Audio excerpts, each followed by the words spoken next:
Gak berasa saudaraku, kita sudah masuk di bagian terakhir dari seri firman Tuhan, The World of the Holy Spirit. Selama 3 bulan kemarin ya, bulan Maret, bulan April, kemudian di bulan Mei ini saudara kita berbicara tentang Allah Tritunggal. The World of the Holy Spirit. Kalau saya boleh mengatakan ya saudaraku, bulan Mei ini salah satu bulan favorit saya saudaraku. Dan saya akan menutup dengan satu pesan firman yang cukup menarik buat saya pribadi saudara. Judulnya adalah The Secret of a Higher Power. Rahasia dari kuasa yang di atas, the secret of a higher power. Saya akan memulai dengan satu pertanyaan kepada setiap saudara di tempat ini. Tahukah saudara, ada kuasa yang sudah ditanamkan Roh Kudus di dalam kehidupanmu? Masih sedikit yang menjawab saudaraku. Kalau saudara memperhatikan yang saya katakan tadi, saya menggunakan kata sudah ditanam di dalam hidupmu. Bukan akan loh. Sudah. Artinya apa saudaraku? As of now, sekarang ini, saat ini, kuasa itu ada di dalam dirimu. Oke? Sudah lebih banyak yang bilang amin. Pertanyaannya, do you realize it? Apakah saudara menyadari itu? Saya akan membawa saudara untuk memahami how powerful, betapa dahsyatnya apa yang sudah dia invest, apa yang sudah dia tanamkan di dalam dirimu. Kita buka yuk. Roma pasalnya yang ke-8 ayatnya yang ke-11. Boleh bantu saya kita baca sama-sama saudaraku, 2, 3. Kalau Roh Allah yang menghidupkan Kristus dari kematian, saya ulang ya saudara. Kalau Roh Allah, Roh Kudus yang menghidupkan Kristus dari kematian, this is how you read the Bible. Kalau Roh Allah, Roh Kudus, itu caranya saudaraku. You repeat it. And try to put it inside, you repeat it again. Itu caranya. Saudara nggak baca lalu saudara lewatkan lalu baca ayat berikutnya, nggak begitu caranya. Dengan saudara mulai baca ulang. Pemahaman itu slowly masuk di dalam benak saudara. Kalau Roh Allah, Roh Kudus yang menghidupkan Kristus dari kematian hidup di dalammu.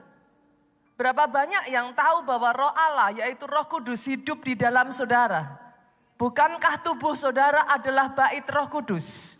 Selama sekian minggu kemarin kita sudah belajar. Kalau baitmu, tubuhmu adalah bait Roh Kudus, artinya Roh Kudus tinggal di dalam dirimu, hidup di dalam dirimu. Maka ia, Roh Allah, Roh Kudus yang menghidupkan Kristus dari kematian itu akan menghidupkan juga badanmu yang dapat mati itu. Ia melakukan itu dengan rohnya yang hidup di dalam kamu. Saya akan membawa saudara untuk membreakdown dari satu ayat yang kita baca ini saudaraku. Saya menemukan ada 2 kebenaran yang kita bisa pelajari dan itu sangat menarik. Yang pertama, Roh Allah, Roh Kudus, itu adalah roh yang membangkitkan Yesus dari kematian. Kalau saudara percaya pada firman Tuhan, maka saya hanya akan mengambil dari ayat ini, saudara. Berapa banyak yang dari saudara menyadari bahwa Roh Kudus adalah roh yang membangkitkan Yesus dari kematian. Artinya saudaraku, roh itu sangat powerful. Dia bukan roh sembarangan.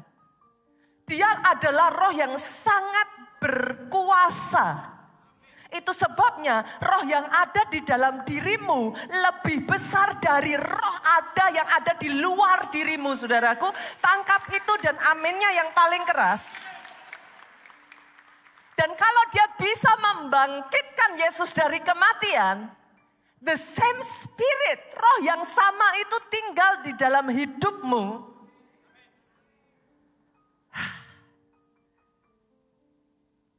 Saya berdoa ya saudara bisa memahami ini powerful truth loh. Kalau roh yang sama yang sanggup membangkitkan Yesus dari kematian itu ada di dalam dirimu. Dengar ini Bapak Ibu, apa yang mati dalam hidupmu sanggup dibangkitkan kembali oleh roh ini. Pastor, apa itu yang mati di dalam diri saya? I don't know. Saudara yang menjawab pertanyaan saya, apa yang mati dalam hidupmu? Buat sebagian saudara, semangat yang sudah lama mati dalam hidupmu, saya perkatakan dibangkitkan kembali. Buat sebagian dari saudara, cita-cita, impian yang sudah lama mati dari dalam dirimu, saya perkatakan itu dibangkitkan kembali. Bahkan saya mengatakan ini, buat sebagian saudara ada sel-sel tubuh yang sudah sempat mati di dalam dirimu. Oh, ini mainnya sudah iman ini saudaraku. Because how much you believe. This spirit is the same spirit. Roh yang sama yang membangkitkan Yesus dari kematian. Itu sebabnya saya memperkatakan saudara, sel-sel yang mati dalam dirimu dibangkitkan kembali. Bahkan roh yang sama ini, kalau ada api yang sudah lama padam di dalam kehidupanmu, saya perkatakan api itu dikobarkan kembali. Itu baru kebenaran yang pertama yang kita bisa dapatkan, Pak. Roh Kudus adalah roh yang membangkitkan Yesus dari kematian. How powerful it is. Tapi yang kedua, ayat ini juga mengatakan, roh yang satu ini hidup, tinggal dalam hidupmu. Boleh saya dengar tepuk tangan yang paling meriah dari tempat ini? Oh, dia hidup di dalammu. Artinya saat ini juga di dalam dirimu, ketika kau berjalan, ketika kau deal bisnis, ketika kau berurusan dengan banyak orang, saudara, ketika kau melayani, pada saat saya memberitakan firman di tempat ini, di dalam dirimu, hidup sumber power yang begitu besar.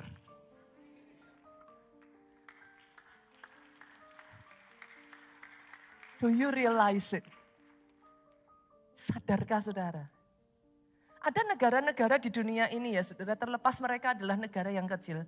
Negara lain tuh enggak berani main-main sembarangan dengan negara-negara ini.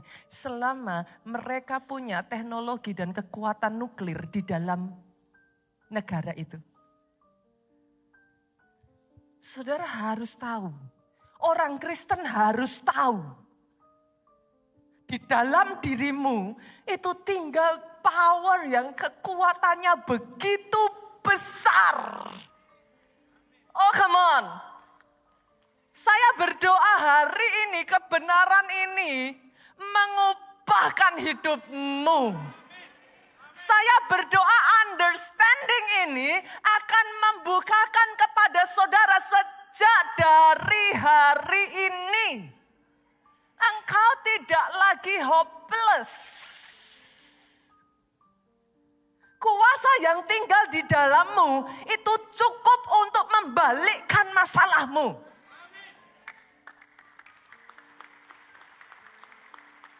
I hope you get it. Saya berharap saudara mengerti sejak dari hari ini bangkit orang-orang Kristen yang tidak tunduk pada masalahnya. Kuasa yang ada di dalam dirimu itu cukup untuk mengusir kuasa kegelapan manapun yang berusaha untuk mengacaukan kehidupanmu. Come on.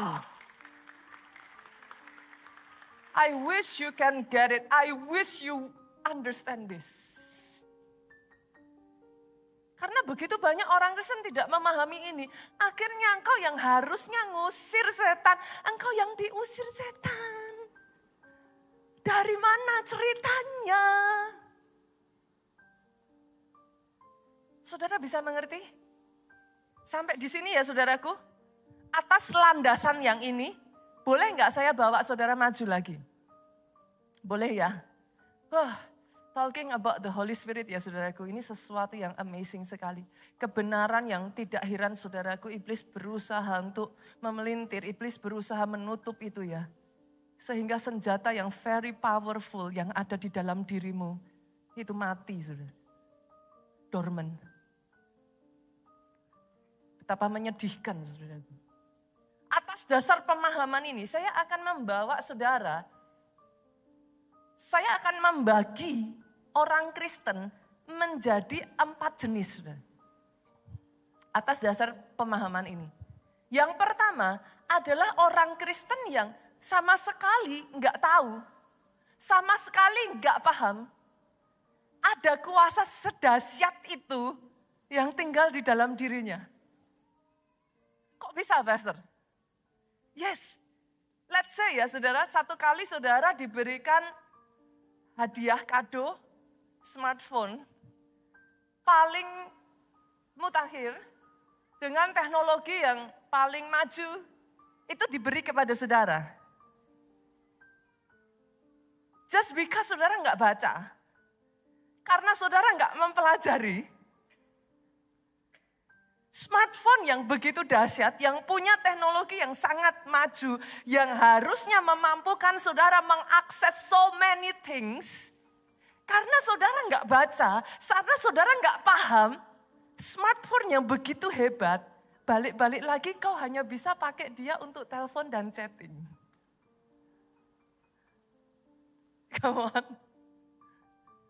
Maafkan saya saudara, itu sebabnya saya berkali-kali dan saya tidak akan jemu-jemu mengatakan kepada saudara, senggol kiri kananmu, bila perlu injak kakinya saudaraku, katakan baca Alkitabmu.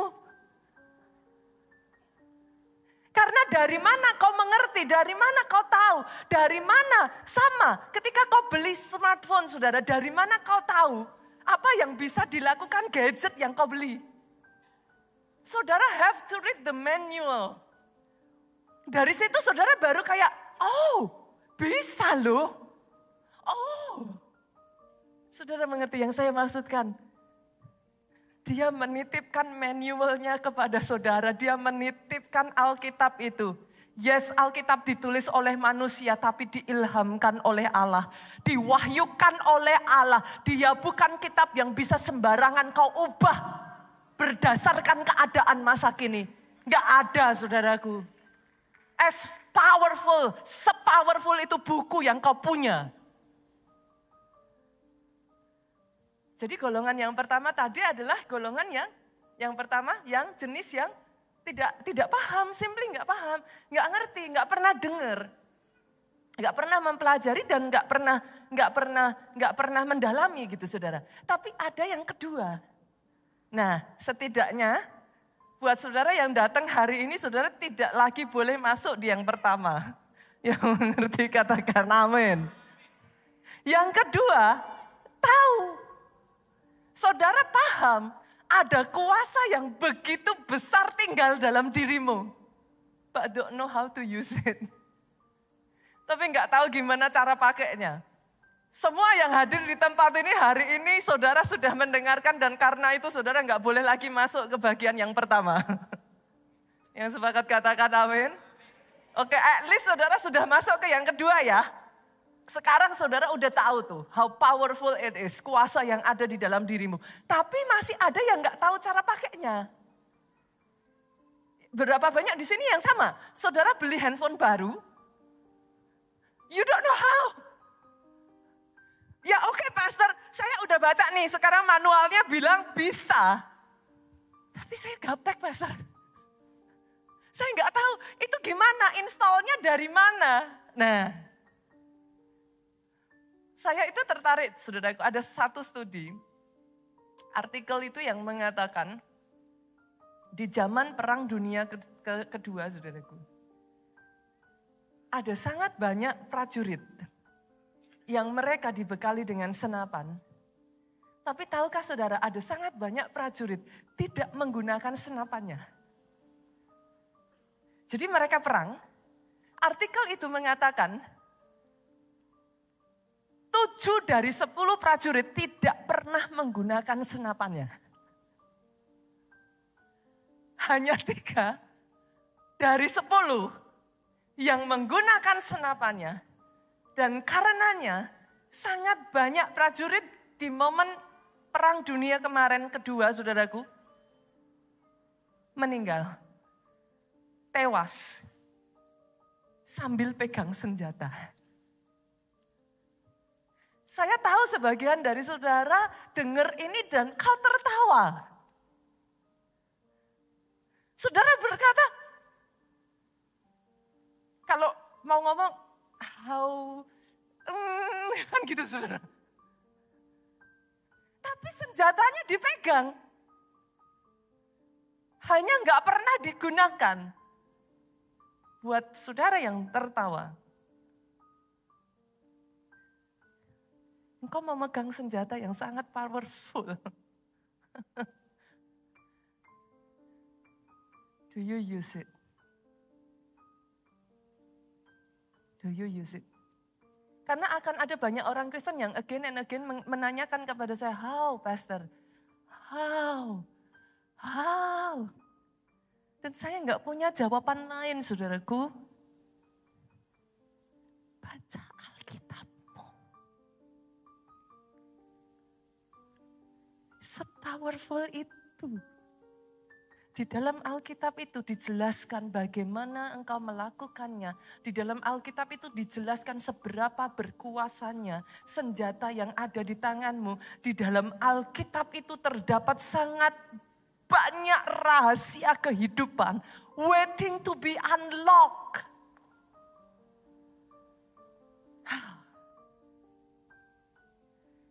Maju lagi boleh? Boleh ya? Setidaknya saudara semua sekarang sudah enggak ke level 1 ya, sudah di level 2 ya. Sekarang ada yang ketiga, jenis yang ketiga adalah saudara tahu. Saudara bisa menggunakan tapi masih kadang-kadang. Ada di sini yang kadang pernah lihat ya, nembak, tembaknya kemana-mana, kayak gitu saudara. Tapi ada yang kalinya nembak, kena, gitu. Oke, ini level yang ketiga. Saudara sudah mulai menggunakan itu dan saudara tahu. Tapi masih belum, gimana ngomongnya ya. Saudara tahu menggunakan power kuasa iman itu dan yes, ketika saudara lakukan, engkau sembuh. Ada orang-orang yang saya jumpa ya saudaraku dalam kehidupan mereka ini ya. Saya menemukan salah satunya adalah sekretaris pribadi saya, Lenny. Itu saya melihat di dalam kehidupannya karena again and again dia terpapar. Dia mengalami sehingga dia itu terbiasa dan mulai kayak fluent. Ketika sakit penyakit datang itu dia tahu how to do gitu. Sekretaris saya itu adalah salah satu bukti karya Tuhan yang luar biasa saudaraku. That is the reason, itulah alasan kenapa dia melayani Tuhan sepenuh waktu. Tuhan sembuhkan dia dari kanker otak stadium 4. Jadi di masa mudanya dia mengalami kanker otak stadium 4 dan Tuhan sembuhkan dia total sampai detik hari ini. Tuhan pakai dia mendoakan mamanya, Tuhan pakai dia bahkan di banyak, saya itu melihat sangat banyak hal dalam kehidupan sekretaris saya ini yang jejak kuasa Tuhan itu nyata sekali bekerja di dalam kehidupannya. Tetapi saudara, tahukah saudara, the same power, saudara itu bisa channeling, saudara bisa pakai itu di area misalkan kesehatan ya, kesembuhan ya saudaraku. Tapi tahukah saudara, ada juga orang-orang yang bisa melakukan itu di satu area, tapi belum bisa di area yang lain. The same power itu bisa saudara gunakan di area keuangan. The same power bisa saudara gunakan di area-area yang lain. Tapi mungkin sebagian dari saudara, ya pastor, saya paham nih. Saya ngerti bagaimana cara bergeraknya, saya ngerti bagaimana saya menggunakan iman itu, saya ngerti nih. Untuk mengalahkan masalah saya, I know now. Tapi kayak kadang berhasil, kadang tidak. Nih banyak yang angguk-angguk nih. Ada yang sudah pernah ngalami ya, saudaraku sudah pernah ngalami ya. Saudara ada di sini, saya percaya sebagian besar dari saudara pernah mengalami pertolongan Tuhan dalam kehidupan saudara. Aminnya yang paling keras. Boleh tepuk tangannya yang paling meriah buat Yesus Tuhan kita. Oke, maju lagi boleh? Maju lagi ya. Kalau saudara tidak menyerah, tidak berhenti, saudara latih terus, saudara gali terus kebenarannya, maka saudara akan sampai di satu titik yang namanya mastery. Mastery. Ini adalah orang-orang yang kalau saudara baca di dalam Alkitab, orang-orang yang pekerjaan Tuhan itu dinyatakan, kuasa Tuhan dinyatakan dengan begitu dahsyat atas kehidupan mereka. Orang-orang seperti Musa, orang-orang seperti Elia, bahkan di zaman-zaman sekarang saudaraku, dalam bentuk manusia sekarang seperti yang sekarang, kalau saudara bisa melihat dalam kehidupan Pastor Obadjah, hamba-hamba Tuhan yang begitu luar biasa, yang dipakai Tuhan, menyatakan kuasa dalam kehidupan mereka. Ini adalah orang-orang yang kehadirannya, their present, itu always bring story in their life. Nanti saudara akan nemuin lagi, ada lagi, ada lagi. Ada lagi, ada lagi. Sampai-sampai saudara kayak gini, kok bisa ya? Kok mereka ngalami seperti itu ya? There must be something. There must be something. Enggak mungkin hanya sekedar kebetulan. Yang percaya katakan amin. Yang mengerti katakan amin yang lebih keras. Berapa banyak saya berdoa ya saudaraku, saudara mau dalam hidup saudara dibawa dari jenis yang pertama ke jenis yang kedua, ke jenis yang ketiga, ke jenis yang keempat. How do I know? Bukankah saudara ditentukan menjadi lebih dari pemenang? Apakah itu hanya basa-basi? Kata saudara ditentukan lebih dari pemenang itu artinya, yes, after mastering, saudara itu ngadepi masalah demi masalah dan satu kemenangan demi kemenangan berikutnya demi kemenangan demi kemenangan. Sampai saudara dijuluki lebih dari pemenang. Oh, saya berdoa itu yang terjadi atas kehidupanmu. Nah, tapi masalahnya saudara untuk itu bisa terjadi. Senggol kiri kananmu, saya harus bertumbuh. Lihat kiri kananmu, katakan, kamu harus bertumbuh. Hal yang sama saudara, itu berlaku loh. Manusia terdiri dari roh, jiwa, tubuh. Adakah di sini yang tubuhnya tidak bertumbuh? Loh saya tanya, kalau saudara punya anak, baby, yang tubuhnya tidak bertumbuh, apakah saudara akan berkata, so cute? Hah? Atau saudara akan sedih? Bayi tadinya juga nggak bisa apa-apa. Coba saudara perhatikan, bayi lahir dia bisa apa? Dia cuma gerak aja dia nggak bisa loh, guling-guling aja dia belum bisa loh. Dia cuma bisa gerakkan kaki, tangan. Ya cuma itu aja saudara. Tapi lama-kelamaan saudara melihat, ditinggal sebentar udah hilang saudara. Guling-guling kan. Lama-lama saudara temukan dia bisa manjat.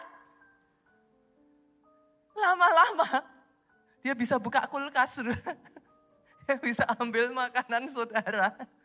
Pernah orang mengalami itu? Lama-lama sampai di usia tertentu dia melanglang buana, barang-barang yang sudah saudara sembunyikan, dia bisa ambil. Saudara mengerti yang saya maksudkan? Oke. Bukankah jiwa saudara juga bertumbuh? Loh, dulunya saudara ngajarin, saya tuh sampai gemes ngajarin anak saya ya. Jessica, ini 6, 9 katanya. Loh. 6 kepalanya di bawah, sampai saya putar kepala saya. 6, 9 kepalanya di atas. Ini angka berapa Jessica? Saya tunjuk angka 9. Ini berapa? 6. Gemes gak tuh saudara? Tapi tiba-tiba waktu berjalan, dia bisa tahu 1 tambah 1 sama dengan 2. Dia bisa tahu 6 kali 8 sama dengan 48. Dia bisa belajar satu demi satu.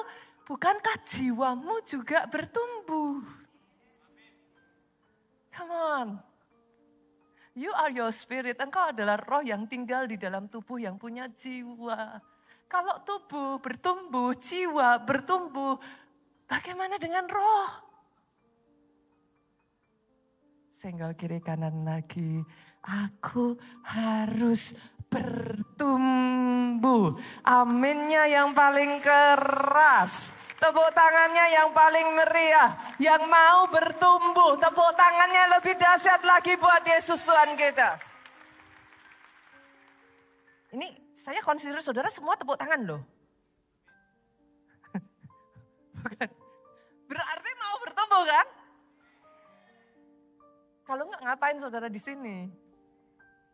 Yang mengerti katakan amin. Mau bertumbuh dong. Saudara boleh datang, enggak bisa apa-apa, that's okay, that's fine. Tapi harus bertumbuh. Itu sebabnya di gereja kita punya yang namanya SPR. Apa itu SPR? Skema perjalanan rohaniku. My personal, my spiritual journey. Kita punya itu sejak dari lama. Boleh nggak jujur saudara? Berapa banyak yang baru sekali ini dengar tentang SPR? Lambaikan tangan saudara. Oke? Oke, nggak apa-apa, jujur, nggak apa-apa. Nggak dimarahin kok saudara. Nggak dimarahin kok saudara, nggak dimarahin. My spiritual journey. Skema perjalanan rohaniku. Apa itu? Di gereja kita saudara datang pertama kali, maybe saudara belum pernah terima Yesus sebagai Tuhan dan Juru Selamat. Atau ada sebagian dari saudara yang mungkin saudara sudah terima Yesus tapi belum dibaptis. Saya dorong nih ya saudaraku, baptis adalah materai. Itu sebabnya baptis. Lalu setelah saudara baptis, saudara masuk di gereja ini, coba lihat kiri kanan depan belakang saudara. Oke, perhatikan saudaraku selain dari pelayan Tuhan ya, jangan pelayan Tuhan ya, yang jemaat. Berapa banyak yang saudara kenal? Nah loh. Oke, coba dilihat-lihat, dicari pelan-pelan saudara. Berapa banyak yang kau kenal? Nah kan? Banyak orang ke gereja, katanya gereja keluarganya, tapi nggak kenal siapa-siapa di gereja. Terus nanti sakit hati kalau nggak ada yang tahu, kalau nggak datang. Terus kalau saudara ngalami masalah, nggak ada yang besuk. Gereja kita saudaraku, dikenal dengan nama Cell Church. Kita ini adalah gereja sel. Saudara harus tahu, ketika saudara masuk ke GBI Keluarga Allah, saudara itu masuk ke gereja sel. Senggol kiri kanan lagi, ayo komsel. Pastor, saya sibuk. Pastor, aduh kalau komsel itu masalahnya banyak. Keluarga juga masalahnya banyak. Tapi Tuhan membentuk itu dengan satu tujuan. supaya kau bertumbuh. Yang mengerti katakan amin. Supaya ada yang membimbing. Supaya kalau saudara enggak nongol, ada yang ributin. Enggak ke gereja, enggak ke gereja, datang dong ke gereja. Kalau ada yang memang tujuannya datang ke gereja masih sembunyi. Hari ini saudaraku, it's okay. Saya paham kok, saya dulu juga sama.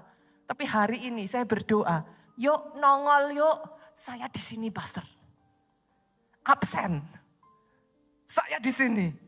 Itu sebabnya ikut komsel.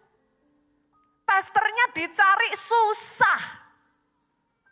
Saudaraku, jemaat keluarga Allah itu cukup besar loh saudara. Kalau katakan saya ketemu dengan saudara satu persatu, kayaknya loh rambut saya ini kan udah keriting ya sekarang ya saudaraku. Nah saya mau bilang keriting, orang udah keriting. John Banting saudara. Nggak akan bisa. Nggak akan bisa. Dan saudara tidak akan mendapatkan the amount of care, perhatian dan pemeliharaan yang seharusnya engkau dapatkan. Itu sebabnya please, come on, komsel. Berapa banyak di sini yang KKS boleh lambaikan tangan saudara? Saya melihat 1, 2, 3, 4, 5, 6, 7. Lagi terus angkat 8, 9, ada lagi 10, 11. Saya enggak hitung satu-satu, turunkan tangan saudara. Hari ini, kalau saya enggak salah, ada boot komsel ya? Hari ini ada boot komsel saudara di luar sana. Nanti kalau saudara keluar, saudara akan menemukan orang yang ribut-ribut. Komsel. Jangan jadi ikan yang susah ditangkap. Serahkan dirimu aja saudaraku. Masuk komsel. Nah dari situ pastor, terus gimana? Saya tadi mau buka Alkitab tapi saya nggak ngerti. Nah di komsel saudara akan diajarin. Kalau saudara nanti punya pertanyaan, KKS saudara akan membantu. Tanya, gimana caranya saya buka Alkitab? Gitu. Oke ya, lanjut ya. Habis komsel apa? Ikut SOM. Nah, pastor kenapa saya ikut SOM? Sekolah aja saya puji Tuhan udah lulus nggak sekolah lagi. Kok malah disuruh ikut SOM? Saya ngerti saudaraku, saya ngerti sekolah tidak menyenangkan. Tapi kalau saudara nggak ikut SOM, nanti di luaran itu banyak pengajaran lalu lalang. Terus saudara gini, mana yang benar? Si pendeta itu bilang ini, si pendeta itu bilang ini. Saya yang mana? Nggak usah ke gereja sekalian. Itu ciri-ciri orang yang belum ikut SOM, saudara. Kenapa? Karena di SOM saudara akan diajarkan. Apa itu gereja lokal? Kita tuh tahu ada yang namanya gereja lokal, ada yang namanya gereja universal. Boleh nggak bergereja? Apa yang akan terjadi? Apa itu persepuluhan? Kenapa pendeta A ribut bilang nggak persepuluhan? Pendeta B bilang persepuluhan, pendeta C bilang nggak tahu, terserah yang mana. Loh kan, kenapa soal persepuluhan diributkan? Yang satu bilang gak butuh persepuluhan. Itu sesat kalau mengajarkan persepuluhan. Tapi bilangnya bukan persepuluhan, hidup kita seutuhnya untuk Tuhan. Bedanya apa? Kalau kita mau berbicara permainan kata ya saudaraku. Tapi apa yang diajarkan di gereja kita, kenapa persepuluhan? Bukan urusan permainan kata, baliknya lagi ke Alkitab. Yang mengerti aminnya yang paling keras. Mau pendeta A, B, C, D, E, F, G. Boleh mengatakan apapun saja saudaraku, tapi baliknya harus ke Alkitab. Jangan baliknya kepada tuh orang Yahudi. Nggak ngasih perpuluhan. Saya juga bisa ngomong saudara, itu orang Indonesia juga ada yang nggak ngasih perpuluhan. Kenapa itu menjadi something yang baru? Dari Maleaki sejak zaman dulu sudah dikatakan. Banyak orang Yahudi yang tidak memberikan persepuluhan. Karena itu Tuhan memberikan Maleaki itu saudaraku. Terus apa lucunya dengan itu? Apa hal baru apa gitu? Ketika kami pergi ke Israel, kami berjumpa, tour guide kami, banyak orang-orang Israel yang taat memberikan persepuluhan sampai detik hari ini. Sama kan saudara? Orang Indonesia juga sama. Make sense nggak sekarang logikanya? Pastor kok pastor tahu dari mana? Makanya saudaraku, senggol kiri kanan lagi. Ikut song. Berapa banyak di antara saudara yang hari ini mengambil keputusan, saya harus bertumbuh. Oke, saya melihat tangan-tangan terangkat. Boleh berikan tepuk tangan yang paling meriah buat Yesus Tuhan kita. Kenapa saudara? Pertumbuhan itu nantinya akan membawa saudara, rohmu menjadi kuat. Masalah demi masalah boleh terjadi. Engkau tidak hancur oleh masalah. Masalah memperkuat ketahanan stamina rohmu. Dan membuat engkau justru naik terbang semakin tinggi. Itulah fungsinya masalah. Itulah fungsinya apa yang Tuhan izinkan, latihan yang terjadi di dalam kehidupan saudara. Kalau rohmu bertumbuh menjadi kuat. Oke, sampai di sini saudara. Saya bawa lanjut lagi, masih kuat? Masih kuat ya. Tadi saudara sudah memahami bahwa kita butuh bertumbuh. Menyadari ada kuasa yang sangat besar nih di dalam diri kita. Tapi banyak yang belum dipakai. Nah sekarang boleh nggak kita belajar yuk. Pastor cara makainya gimana? Nah yang penting kan itu saudara. Oke, sekarang kalau saudara sudah tahu ada kuasa yang besar di dalam dirimu, gimana caranya saya menggunakan kuasa ini sehingga saya tidak terus-menerus kalah nih dengan masalah saya. Saya tidak terus-menerus dihancurkan dengan ketakutan. Oke, yang pertama saudara, enggak ada cara lain. Matius 5 ayat 6, Yesus tuh ngomong gini, berbahagialah orang yang lapar dan haus akan Tuhan, akan kebenaran. Karena mereka akan dipuaskan. Cara yang pertama ya saudara. Saudara benar-benar harus punya tekad bulat. Keinginan yang begitu besar. Kehausan yang begitu rupa. Itu kunci untuk mengaktifkan kuasa. Enggak bisa enggak. Saya itu tertarik satu kali saya dengar di sosial media seorang CEO dari perusahaan besar saudaraku. CEO ini mengatakan seperti ini. I will prefer, dia lebih memilih untuk meng-hire orang yang miskin sekalian. Yang enggak punya apa-apa dari keluarga yang bahkan miskin sekalian. Tapi dia punya kehausan yang begitu besar untuk sukses. CEO ini ngomong, orang yang seperti ini akan willing untuk dibawa habis-habisan daripada anak dari keluarga kaya. Sekalipun dengan latar belakang edukasi yang high. Dia bilang, karena dia nggak punya keinginan untuk sukses. Pastor, what do you mean? Kalau hari ini ada di antara saudara yang diizinkan sedang ada di titik terendahmu. You are in privilege. Bersyukur. Pakai keadaanmu yang ada di titik terendahmu itu. Sehingga engkau berkata pada dirimu, aku tidak mau miskin lagi. And then saudara berseru kepada Roh Kudus. Help me Holy Spirit. Engkau willing untuk mengikuti instruksinya, engkau willing untuk mengerjakan satu demi satu, kau willing untuk bayar harganya. Ada banyak orang yang ada di titik terendah tapi kau malah putus asa. Engkau justru mundur. Salah besar.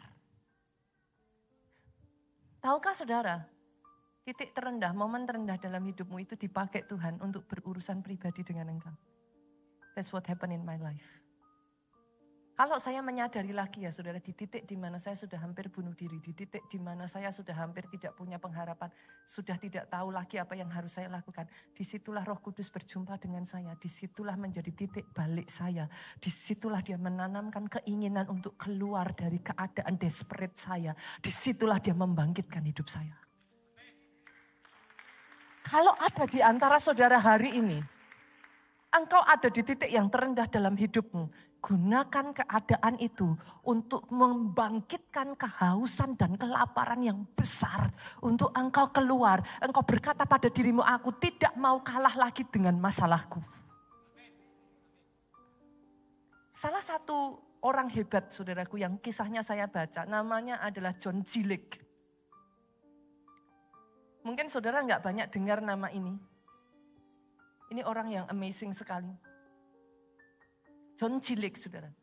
Lahir dari keluarga yang biasa, tetapi dia lahir di tengah keadaan di mana banyak wabah penyakit itu melanda kotanya, daerahnya.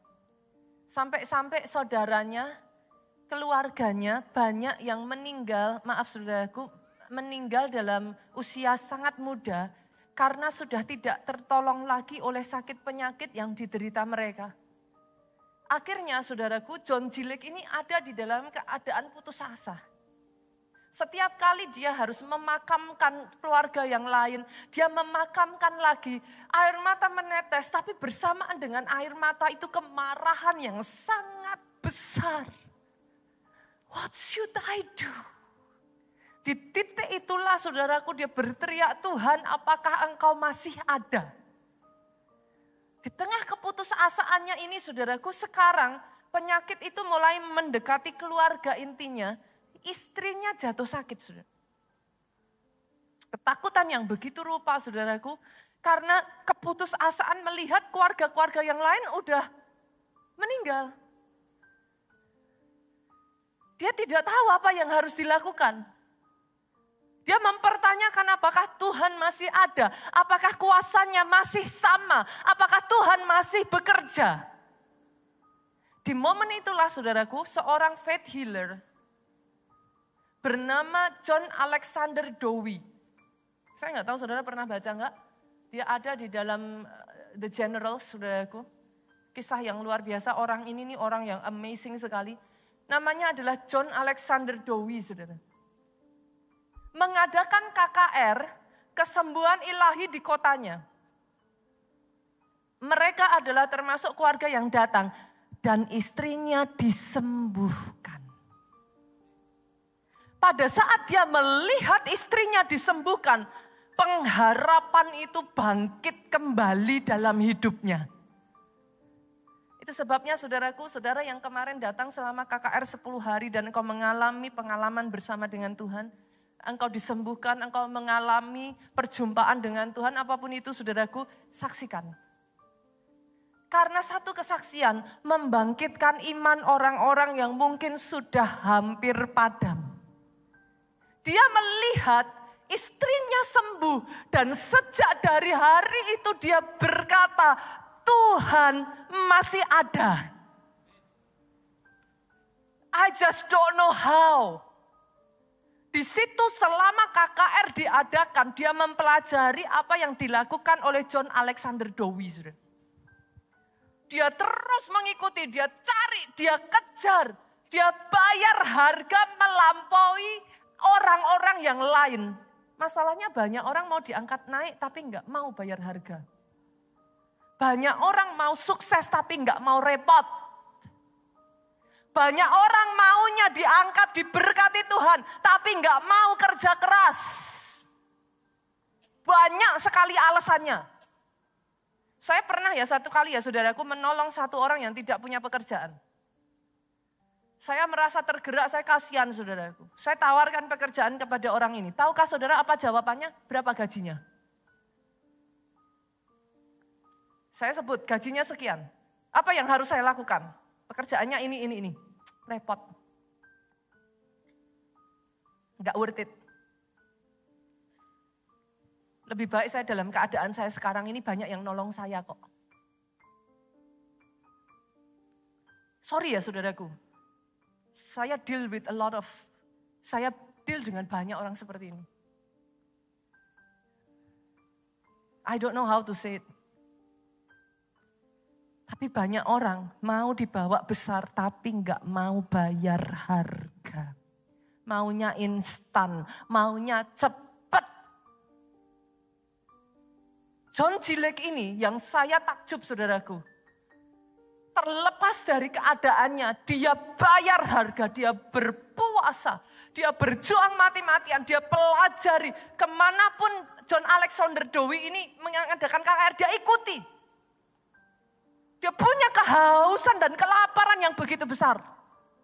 Sampai satu kali saudaraku, dia mulai mendoakan orang pertamanya dan disembuhkan. Dia mendoakan orang yang keduanya dan disembuhkan. Dia mendoakan orang yang ketiga dan disembuhkan. Dia mendirikan sebuah rumah sakit. Bukan rumah sakit saudaraku. Rumah sembuh. Karena apa saudara? Di rumah sakit ini tercatat dalam kurun waktu 5 tahun. Tercatat ya saudaraku, didokumentasikan. Terjadi 100.000 kesembuhan yang terjadinya secara ilahi. Orang-orang dari berbagai tempat datang ke rumah sakit yang dia dirikan ini saudaraku. Karena mendengar kabar di sana orang disembuhkan. Seorang yang tadinya lahir dari keputusasaan, kehancuran, tangisan karena harus menguburkan banyak dari keluarganya. Bangkit dari debu, dari keadaan terpuruknya. Raise up. Menjadi seorang faith healer yang luar biasa yang dipakai Tuhan. Menyatakan kuasa Tuhan dengan sangat ajaib. Saya berdoa ya saudara, saya nggak tahu in what condition you are now. Gereja kita itu mengajarkannya itu bukan hanya roh saja. Minggu lalu saya baru saja mengatakan saudaraku. Saudara juga perlu harus untuk belajar kerja keras. Mengikuti perkembangan zaman. Kalau sekarang yang lagi kuat itu sosial media, ya mau nggak mau harus belajar. Saudara nggak bisa bilang saya gaptek pastor. No, you cannot. Di Singapura ya saudara, mereka luar biasa sekali. Mereka menyekolahkan orang-orang dengan usia 40 tahun ke atas. Pemerintahnya membiayai dengan sebuah sekolah baru untuk warganya di usia 40 tahun ke atas mengikuti perkembangan teknologi. Itu saya baca artikelnya, saya takjub saudaraku. Karena mereka menyadari nanti dengan masuknya AI ini dan lain sebagainya ya saudaraku. Mereka tidak mau penduduknya menjadi penduduk yang akhirnya tidak berfungsi. Mereka sudah mempersiapkan itu. Jadi saudara suka atau tidak suka, perkembangan itu terus akan ada saudaraku. Teknologi akan terus maju. Senggol kiri kananmu, kita harus berjuang. Kita harus terus mengikuti, kita harus bekerja keras. Tapi at the same time ya saudaraku punyai kelaparan, kehausan yang begitu besar. Untuk tap into the power, saudara ikuti satu demi satu saudaraku. Sehingga engkau tidak lagi kalah dengan masalahmu. Jangan terus-menerus kalah dengan masalahmu. Engkau sampai harus berkemenangan melawan masalahmu. Fungsikan iman yang sudah ada di dalam dirimu. Gunakan itu untuk melawan satu demi satu masalah yang datang dalam kehidupanmu. Bukankah kehidupan adalah pertandingan iman? It is the race of faith. Pertandingan iman. Jangan begitu mudahnya ngomong, lah kita kan sudah ditakdirkan memang begini. Saya ya sudah takdirnya memang kalah begini, ya sudahlah pastor diterima aja. Ayatnya mana? Saya nggak pernah baca di dalam Alkitab saya saudaraku, maaf saya nggak tahu apakah Alkitabnya sama. Tapi saya nggak pernah baca di dalam Alkitab saya saudaraku yang mengatakan engkau ditakdirkan untuk menjadi pecundang. Kalau memang ada, bukakan, let me see. Karena yang saya tahu, Yeremia 29 ayat 11 berkata, for I know, aku tahu rancangan-rancangan apa yang ada padaku mengenai kamu.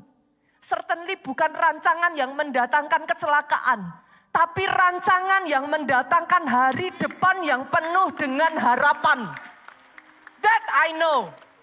Itu saya tahu. Itu sebabnya hari ini banyak saudaraku orang-orang Kristen yang memperkatakan perkataan orang dunia. Sorry, engkau bukan berasal dari dunia.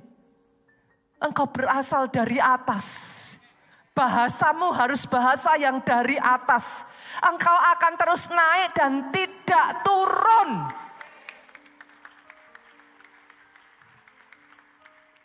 Jangan terima terus saudaraku kata-kata di bumi ini yang membuat engkau terintimidasi. Ya sudah mau apa lagi, memang cuman segini saja nasib saya.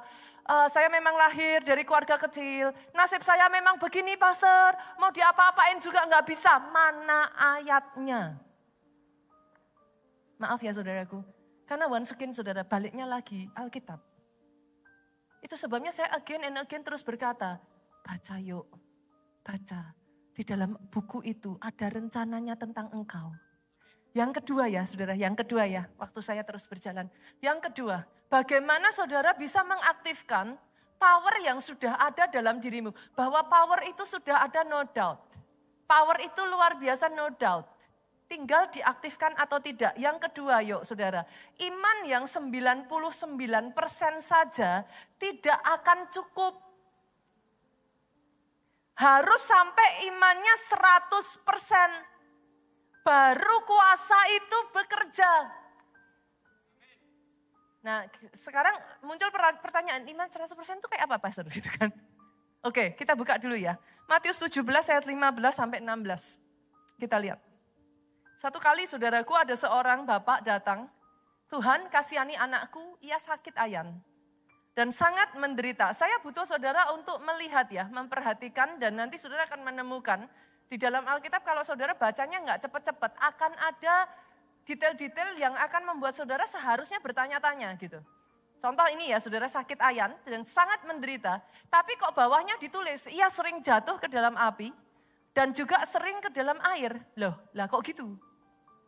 Nah nanti kita bahas ya saudara. Tapi harusnya kalau saudara membaca hal-hal gini, raise a question di situ. Itu harus dipertanyakan. Kenapa sakit ayan kok membuat seseorang bisa jatuh ke api, jatuh ke air gitu kan. Nah nanti kita baca ayat 16 dulu. Aku sudah membawanya kepada murid-muridmu, tetapi mereka tidak dapat menyembuhkannya. Jadi orang ini bawa ke murid Yesus, tapi gak bisa nih murid-muridnya nyembuhin. Saking frustrasinya, ayat 17 ya. Ayat 17 kita lihat ya. Multimedia boleh munculkan enggak ayat 17?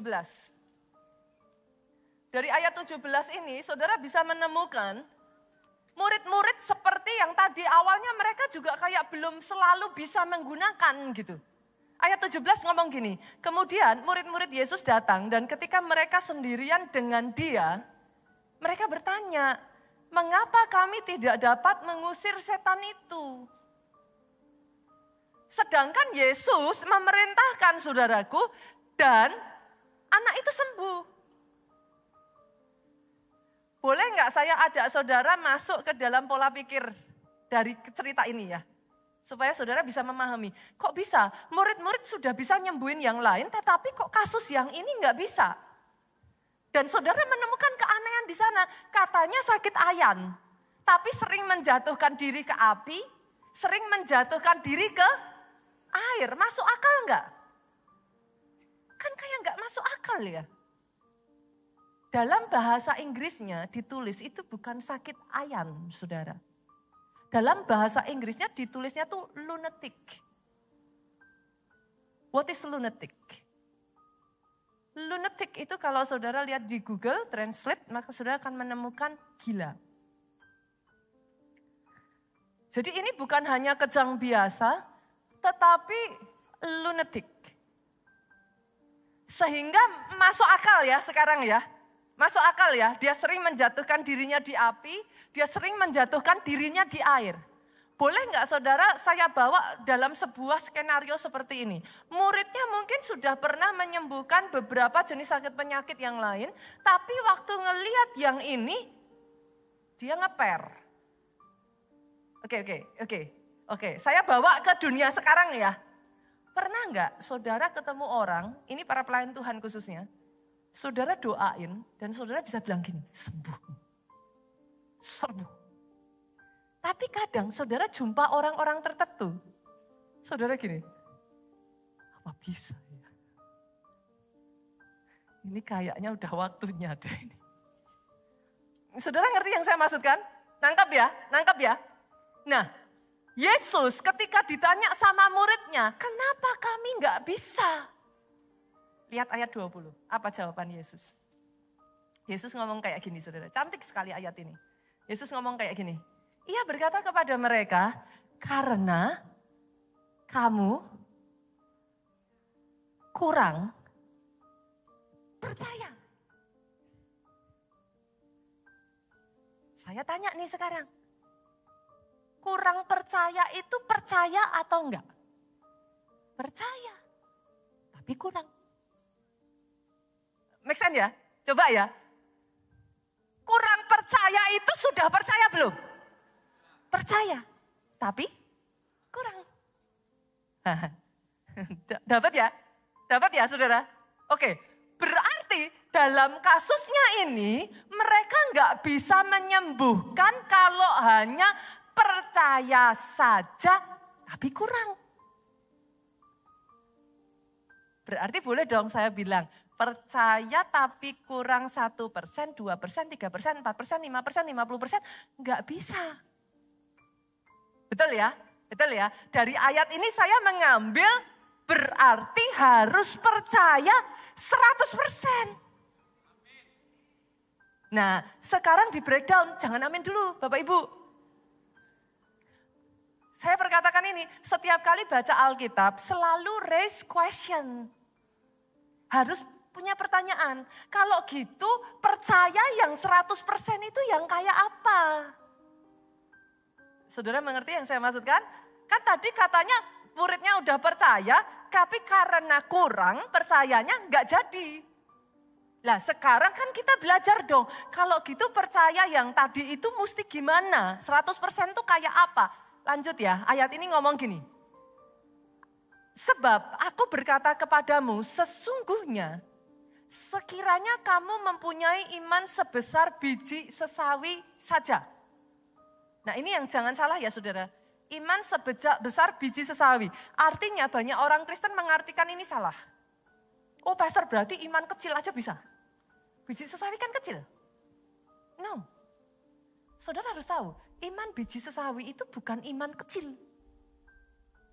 Iman biji sesawi itu Yesus berbicara tentang potensi yang ada di dalam si biji sesawi yang kecil ini. Boleh kecil, tapi dia terus bertumbuh. Dan ketika dia bertumbuh, dia menjadi yang terbesar di antara jenis sayur-sayuran yang ada. Dapat Bapak Ibu? Jadi jangan ngomong, katanya iman kecil aja bisa. Lah imanku kecil enggak bisa. Karena imannya harus bertumbuh. Dia harus terus bertumbuh. Dapat rahasianya ya Bapak Ibu ya. Berarti materi ingredientnya apa? Iman yang terus bertumbuh. Oke lanjut. Kamu dapat berkata kepada gunung ini, pindah dari tempat ini ke sana, maka gunung ini akan pindah dan tak akan ada yang mustahil bagimu. Saya tambahkan satu ayat saudara tentang si gunung ini yang akan membawa saudara memahami lebih dalam. Markus yuk pasalnya yang ke-11. Markus 11 ayatnya yang ke-23 sampai ayatnya yang ke-24. Nah ini sama, kasusnya sama. Yuk sama-sama boleh kita lihat. Aku berkata kepadamu sesungguhnya barang siapa berkata kepada gunung ini. Sama enggak? Sama ya? Nah tapi kali ini saudara akan dapat kelengkapannya. Beranjaklah dan tercampaklah ke dalam laut. Sama-sama yuk kita baca dengan suara keras 2-3. Asal tidak bimbang hatinya, tetapi percaya bahwa apa yang dikatakannya itu akan terjadi, maka hal itu akan terjadi baginya. Balik ke depan lagi ya. Ini Ini saya tahu saudaraku, nanti kalau saudara di rumah ya ulang-ulang khotbah ini lagi. Karena I know gak segampang itu saudara. Itu tuh nanti gini, saudara ngerti. Ngerti dengan di sininya sama dan di sininya sama, itu beda perkara lagi saudara. Ngerti belum tentu pada saat saudara ngelakuin itu sudah langsung bisa. Karena bicara soal iman itu terus saudara harus dibangun. Nanti kenyataannya waktu saudara ngelakuin bimbang tuh. Padahal ayat ini ngomong, firman Tuhan ngomong, orang yang bimbang, jangan berharap dia dapat apa-apa. Lah susah toh. Jadi saudara percaya, tapi setelah itu saudara gini, apa iso ya? Oh, kalau orang Jawa kan bilangnya gitu ya, apa bisa? Kayaknya ndak bisa deh. Itu cuma di sini, memang gak keluar tapi di sini. Ayat ini ngomong, asal tidak bimbang hatinya. Di sini. Karena seringkali yang bimbang itu di sini. Di sini enggak dikatakan asal tidak bimbang perkataannya, enggak loh. Karena kuncinya sebenarnya simple saudara. Ini sinkron. Saudara tahu kok yang saya maksudkan. Ada kalanya manusia tuh ini sama ininya beda. Pikiran tahu, hati nggak mau. Pernah nggak ngalami itu? Pernah tuh? Pikiran tahu harus olahraga, tapi hati peluk guling. Nah, kan? Nggak sinkron kan? Nah, jadi ini sinkron. Something happen. Itu kuncinya, saudaraku. Jadi kalau saudara berbicara tentang iman 100%, inilah iman 100%. Iman yang terus bertumbuh. Iman yang saudara mensinkronkan ini dan ini. Jadi satu. Itu sebabnya harus terus bertumbuh. Karena ada momen-momen tertentu, saudara akan menghadapi masalah-masalah yang imanmu goyah. Di sini bilang bisa, tapi di sininya rasanya enggak bisa.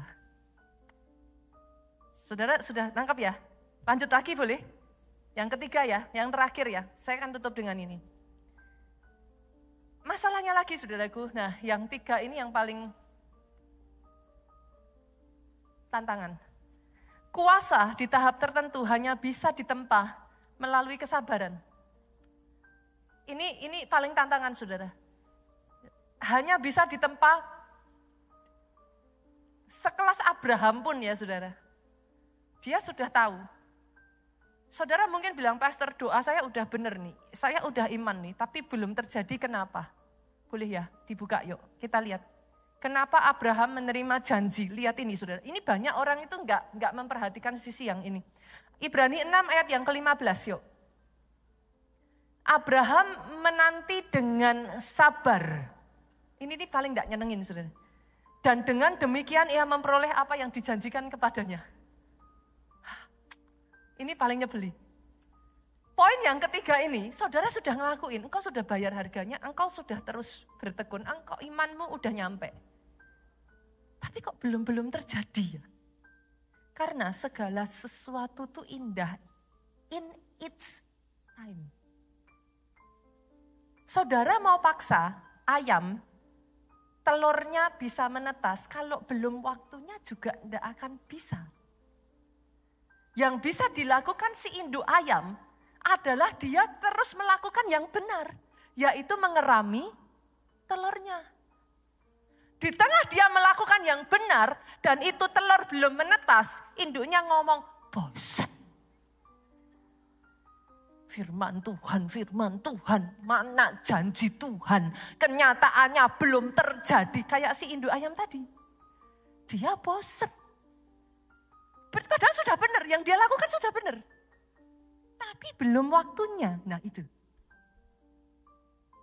Jadi ada titik tertentu dari kuasa itu ya saudaraku.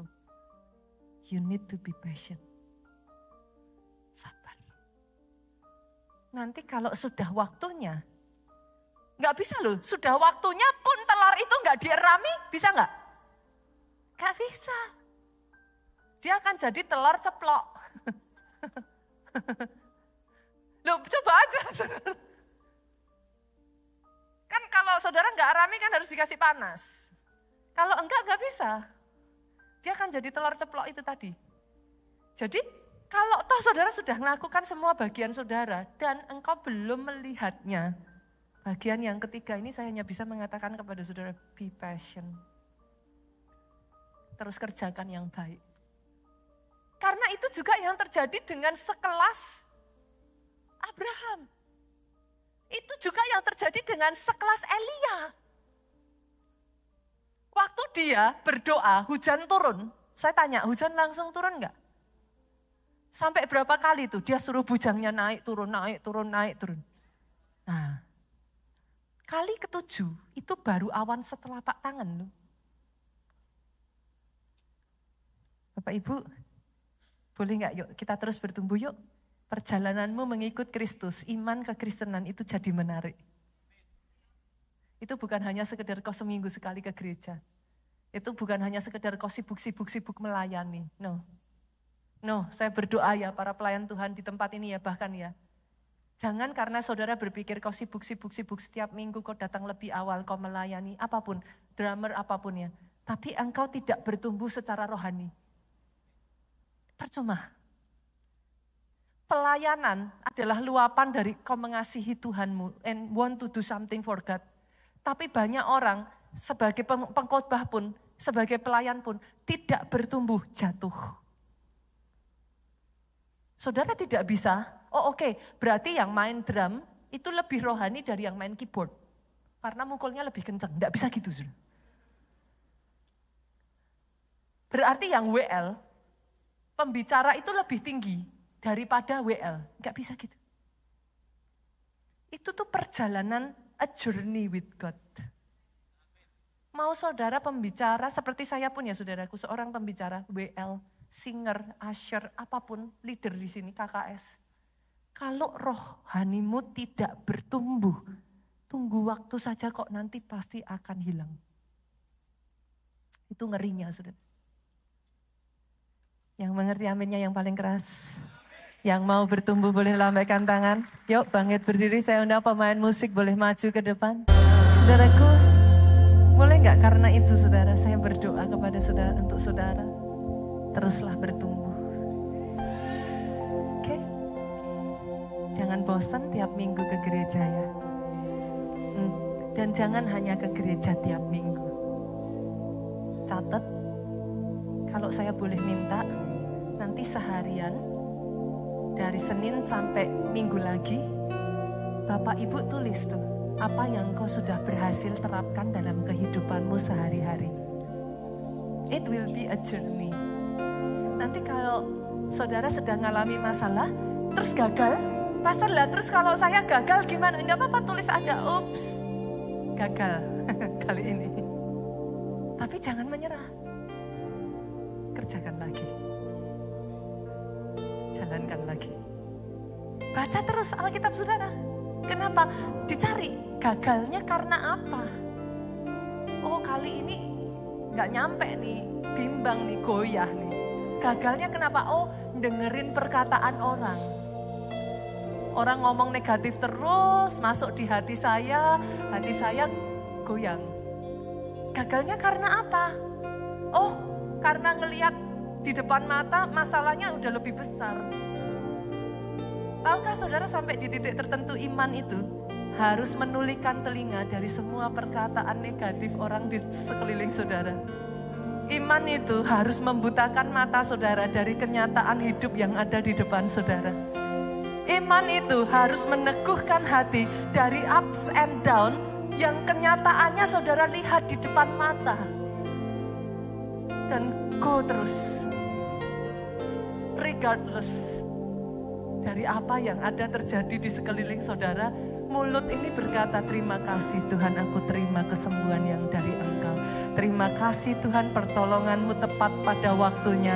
Terima kasih Tuhan, Engkau tidak pernah membiarkan aku seorang diri. Terima kasih Tuhan, Engkau memberikan aku keturunan, anak-anak yang nanti akan meneruskan keluargaku. Terima kasih Tuhan, itulah iman. At the same time dia bertumbuh, at the same time dia menyingkirkan semua yang ada, baik yang dilihat mata, yang didengar telinga, at the same time dia terus memfokuskan dirinya kepada Tuhan dan mengikuti tuntunan Roh Kudus. Doa saya, engkau dibawa from glory to glory to the next glory. Tepuk tangannya boleh. Yang paling meriah buat Yesus Tuhan kita.